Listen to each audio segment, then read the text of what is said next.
Hello students, good morning all of you. Students, अपने इलेक्ट्रोस्टेट के आज नेक्स्ट वीडियो लेक्चर सीरीज के अंदर टॉपिक देखेंगे जिसमें अपनों ने गाउस के नियम के एप्लीकेशन स्टार्ट कर रखे हैं, जिसमें अपनों ने कल की क्लास में फर्स्ट एप्लीकेशन पढ़ी थी, determine the electric field intensity due to a point charge. आज अपने टॉपिक स्टार्ट कर रहे हैं determine the electric field intensity for different point for a conducting sphere. Conducting sphere के लिए अपने डिफरेंट पॉइंट के ऊपर इलेक्ट्रिक फील्ड इंटेंसिटी को क्या करेंगे, डिटरमाइन करेंगे। तो अपने पास कैपिटल आर रेडियस का स्फीयर है अपने पास, इसकी रेडियस है अपने पास कैपिटल आर और इसका सेंटर है ओ। अब ये स्फीयर अपने पास कंडक्टिंग है, तो अगर अपने चार्ज देंगे तो चार्ज कंडक्टिंग स्फीयर की सरफेस के ऊपर यूनिफॉर्मली क्या होगा, डिस्ट्रीब्यूट हो जाएगा।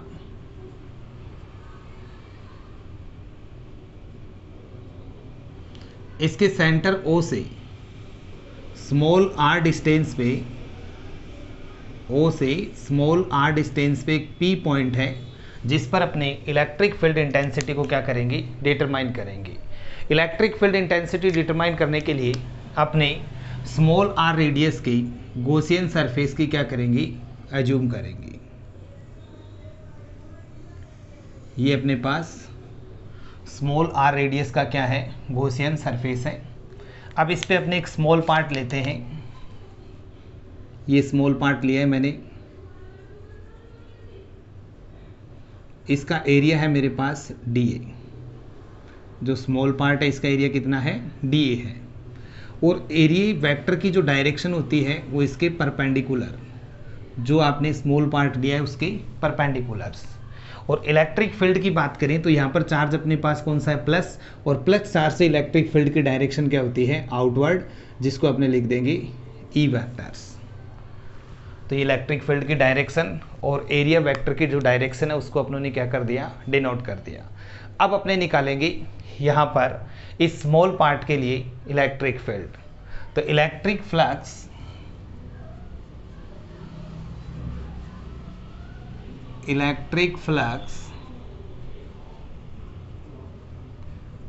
Passing through small area dA is given by, इसके लिए निकालें अपने, तो d phi equal to E vector dot D A vector, या आपने इसको लिख सकते हैं E D A cos theta. ये अपनों ने स्मॉल पार्ट से, यानी डी ए जो एरिया है इससे जितना फ्लक्स पास हो रहा है उसके लिए अपनों ने फॉर्मूला लगाया D phi equal to E vector dot D A vector या E D A cos theta. अब अपने निकालेंगे total flux. Total flux passing through from spherical surface.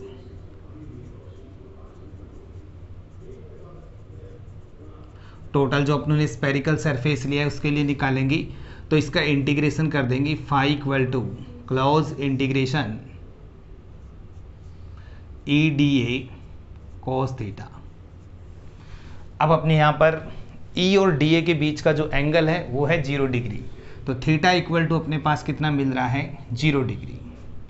तो फाई इक्वल टू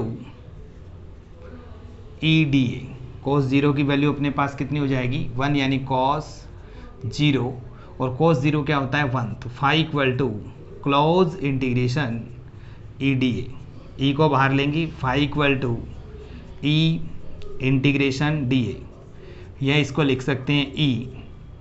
इस पूरे का एरिया देखें तो स्फीयर का एरिया होता है अपने पास 4 पाई आर स्क्वायर। इसको इक्वेशन नंबर फर्स्ट डाल देंगे। ये अपने बाय डेफिनेशन से फ्लक्स की वैल्यू को क्या किया है, डिटरमाइन किया है। सेकंड अपने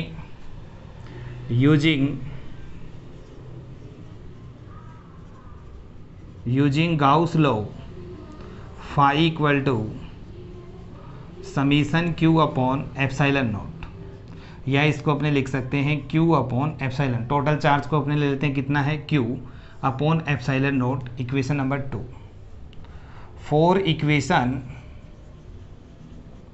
first and second, first second equation लेंगे तो यहाँ से अपने लिखेंगे E 4 pi r square equal to Q upon epsilon naught, या आपने लिख सकते हैं E equal to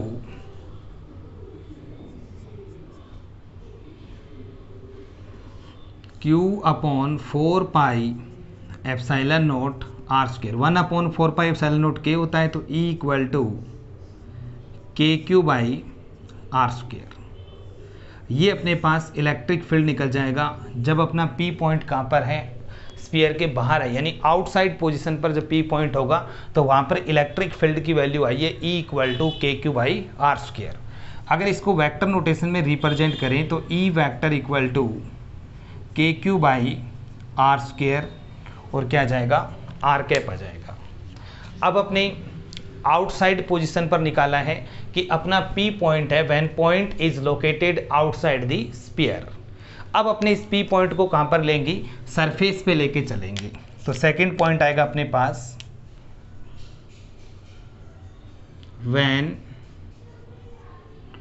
when point is surface on sphere. अगर अपने सरफेस पे होगा तो स्मॉल r अपने पास किसके इक्वल हो जाएगी, कैपिटल R के। यानी P पॉइंट जब अपना सरफेस पे आएगा, ये P पॉइंट जब इस पोजीशन पर आएगा तो स्मॉल r और कैपिटल R दोनों है वो अपने पास क्या होगी, इक्वल हो जाएंगी। तो V put in equation third small r equal to capital R। अगर small r equal to capital R replace करें यहाँ पे तो E equal to KQ by r square, ये अपने पास इक्वेशन नंबर आ जाएगी 4। यानी स्टूडेंट अपनों ने क्या किया है कि एक कंडक्टिंग स्फीयर है, कंडक्टिंग स्फीयर को जब अपने चार्ज देते हैं तो चार्ज कंडक्टिंग स्फीयर के सरफेस पे यूनिफॉर्मली क्या होता है, डिस्ट्रीब्यूट होता है। तो सरफेस पे चार्ज डिस्ट्रीब्यूट हुआ, कैपिटल R रेडियस का अपनों ने कंडक्टिंग स्फीयर लिया है। कंडक्टिंग स्फीयर से R डिस्टेंस पे यानी आउटसाइड पोजीशन पर एक अपने P पॉइंट है जिस पर अपने इलेक्ट्रिक फील्ड इंटेंसिटी को क्या करेंगे, डिटरमाइन करेंगे। डिटरमाइन करने के लिए स्मॉल r रेडियस के एक गॉसियन सरफेस को क्या किया है, अज्यूम किया है। ये गॉसियन सरफेस बना दिया अपनों ने। अब इस पर एक स्मॉल पार्ट लेते हैं DA, और एरिया वेक्टर की डायरेक्शन होती है सरफेस की परपेंडिकुलर DA वेक्टर, और इलेक्ट्रिक फील्ड की डायरेक्शन प्लस से क्या होगी, आउटवर्ड। तो दोनों के बीच एंगल कितना है अपने पास, 0 डिग्री। तो अपनों ने बाई फ्लक्स की डेफिनेशन से लिखा, स्मॉल पार्ट के लिए निकालेंगे इस एरिया के लिए कितना फ्लक्स पास हो रहा है, तो DA इक्वल टू मैंने लिखा E vector dot DA vector, D phi equal to E vector dot DA या EDA cos theta. Total spherical surface से अगर अपने फ्लक्स निकालें तो इसका इंटीग्रेशन करेंगे EDA कोस थीटा, और थीटा अपने पास E और DA के बीच का जो एंगल है वो अपना कितना है, 0 डिग्री। तो यहाँ पर रख देंगे 0, कोस 0 अपने पास 1 होता है, तो EDA, E को इंटीग्रेशन से बाहर लेंगे, DA और DA इस स्मॉल एरिया है, और पूरा स्पेरिकल सरफेस का एरिया कितना है, 4 पाई आर स्क्वायर। तो इसकी जगह क्या करेंगे, 4 pi r square equation number first डाल देंगे। Using Gauss law phi equal to summation Q upon epsilon naught, total charge को अपने लेंगे Q upon epsilon naught, equation number 2। दोनों इक्वेशनों को इक्वल किया, इक्वल करने के बाद E इक्वल टू आया KQ बाई आर स्क्वायर, और ये इसका वेक्टर फॉर्म है। अब अपनों ने स्टूडेंट्स क्या किया है कि ये जो P पॉइंट है ये अपने कहाँ पर आ जाता है, सरफेस पे। अगर ये P पॉइंट सरफेस पे अपने पास, तो इसमें इक्वेशन जो थर्ड है इसमें स्मॉल r इक्वल टू क्या रिप्लेस कर देंगे, कैपिटल R। तो अपनों ने यहाँ पे स्मॉल r की जगह क्या रिप्लेस कर दिया, कैपिटल R रिप्लेस कर दिया। तो E इक्वल टू क्या बनेगा, KQ बाई आर स्क्वायर। इतने का आप स्क्रीनशॉट ले सकते हैं। अब अपने आगे देखते हैं।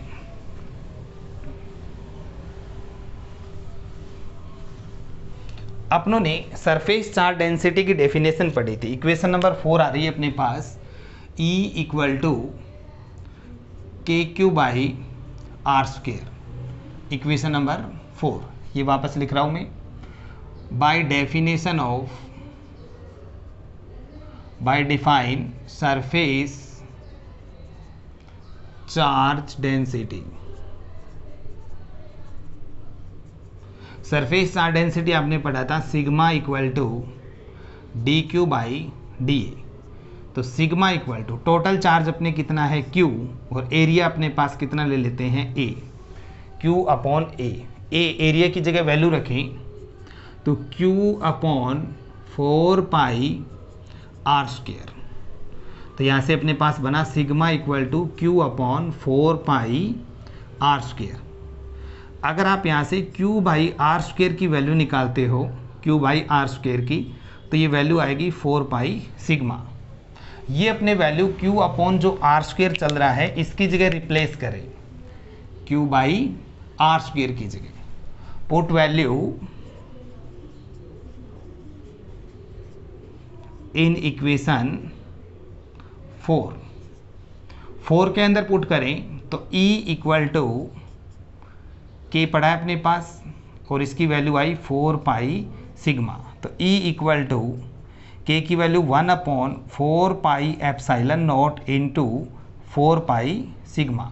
4 पाई से 4 पाई कैंसिल आउट होगा, तो इलेक्ट्रिक फील्ड आया अपने पास E equal to sigma upon epsilon naught. इसका मतलब कंडक्टिंग स्फीयर के सरफेस के ऊपर इलेक्ट्रिक फील्ड अपने पास कितना होता है, E equal to sigma upon epsilon naught. ये अपने सरफेस चार्ज डेंसिटी की फॉर्म में फॉर्मूला है। न्यूमेरिकल में अगर आपको सरफेस चार्ज डेंसिटी दे रखी है तो आप इलेक्ट्रिक फील्ड सरफेस पे E equal to sigma upon epsilon naught लगाओगे। अगर रेडियस की फॉर्म में दिया हुआ है तो E इक्वल टू अपने क्या लगाएंगे, KQ बाई आर स्क्वायर लगाएंगे। अब अपने इसका थर्ड पॉइंट देखते हैं।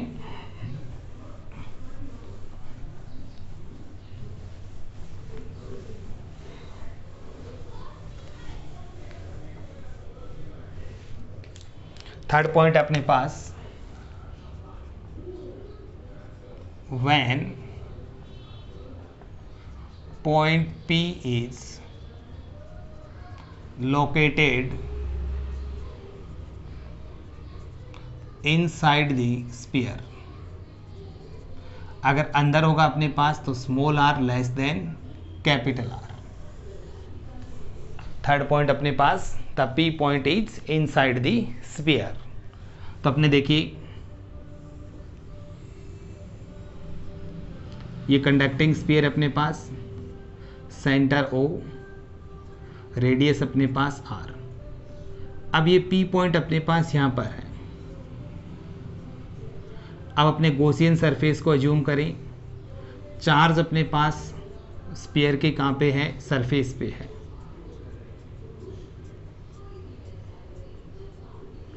तो इंटेंसिटी चल रही थी अपने पास P की डायरेक्शंस पे अगर अपने एरिया वेक्टर की डायरेक्शन देखें तो सरफेस के perpendicular DA vector, but electric field की डायरेक्शन लगाएं तो पूरा का पूरा कंप्लीट चार्ज आपके पास का है, स्फीयर के सरफेस पे है।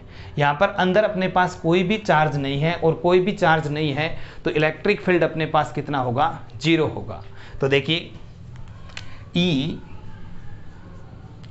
4 pi r square equal to Q upon क्या चल रहा था, एप्सिलॉन नॉट।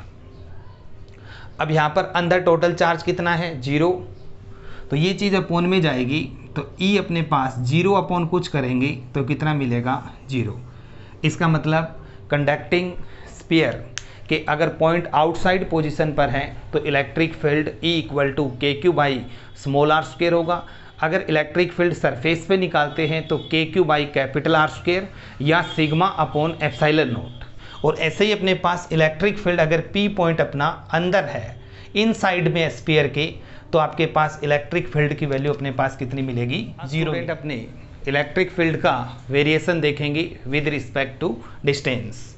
तो देखिए अपने पास कंडक्टिंग स्फीयर था, कंडक्टिंग स्फीयर की रेडियस अपने पास है कैपिटल R, सेंटर है अपने पास O। अगर कंडक्टिंग स्फीयर को अपने चार्ज देते हैं तो चार्ज इसके सरफेस पे यूनिफॉर्मली क्या होगा, डिस्ट्रीब्यूट हो जाएगा।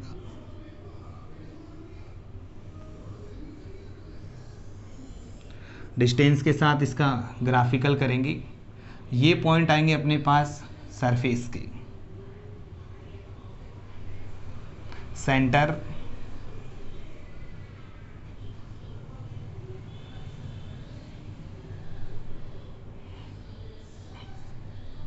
इस एक्सिस पे लेते हैं अपने पास डिस्टेंस r, ये अपने पास आउटसाइड पोजीशन पर है r greater than r, r greater than r, इस वाली पोजीशन पर आएगा r equal to r surface के ऊपर, और जब स्फीयर के अंदर जाएंगे r less than capital R और r less than capital R। तो स्टूडेंट्स इसके लिए अपनों ने फॉर्मूला निकाला था E आउट, आउटसाइड पे इंटेंसिटी अपने पास KQ by small r square, equation number first. E surface की बात करें तो सरफेस पे आपने फॉर्मूला प्रूफ किया KQ by capital R square, या आपने लिख सकते हैं सिग्मा अपॉन एप्सिलॉन नॉट, ये इक्वेशन नंबर 2। और E इन साइड में बात करें तो इन साइड में इंसेंट्री कितनी है 0, और सेंटर की भी बात करें तो सेंटर पे भी इंटेंसिटी कितनी है 0 है। ये 4 पॉइंट्स आए अपने पास 2, 3 and 4, equation number 3, equation number 4। अब इसका ग्राफिकल करते हैं। ग्राफिकल करोगे तो आउटसाइड में intensity E out reciprocal 1/r square, तो इन्वर्सली प्रोपोर्शनल का ग्राफ बनाएंगे तो इस तरह से बनेगा E proportional to 1/r square. ऐसे इस साइड में बना देंगे E proportional to 1/r square. ये अपने पास सरफेस के पॉइंट हैं। इन साइड में इंटेंसिटी अपने पास कितनी है 0, सेंटर पे कितनी है 0, तो यहाँ पर कोई भी ग्राफ रिप्रेजेंट नहीं होगा। E इक्वल टू अपने पास कितना मिल रहा है 0, और इस एक्सिस पे अपनों ने क्या ले रखा है इंटेंसिटी, और इस एक्सिस पे अपनों ने क्या डिनोट कर रखा है स्मॉल r। तो ये इसका ग्राफिकल रिप्रेजेंटेशन हो जाएगा। अब यहाँ से अपने पास मेन पॉइंट क्या निकलते हैं कि सरफेस पे इंटेंसिटी क्या है मैक्सिमम। तो कंडक्टिंग स्फीयर के सरफेस पे इंटेंसिटी क्या होती है मैक्सिमम होती है, और आउटसाइड पोजीशन पे डिस्टेंस इंक्रीज कर रहे हैं तो इंटेंसिटी क्या हो रही है डिक्रीज हो रही है। तो आउटसाइड पोजीशन पे तो डिस्टेंस इंक्रीज करने से इंटेंसिटी क्या होगी डिक्रीज होगी, सरफेस पे इंटेंसिटी क्या होगी मैक्सिमम, और इन साइड में इंटेंसिटी क्या होगी 0, और सेंटर पे इंटेंसिटी क्या होगी 0। तो ये अपने पास 4 रिजल्ट निकलते हैं कंडक्टिंग स्फीयर के लिए। तो स्टूडेंट्स आपको वीडियो अच्छी लगी होगी, इसलिए लाइक करें और ज़्यादा से ज़्यादा दोस्तों को शेयर करें। Thank you.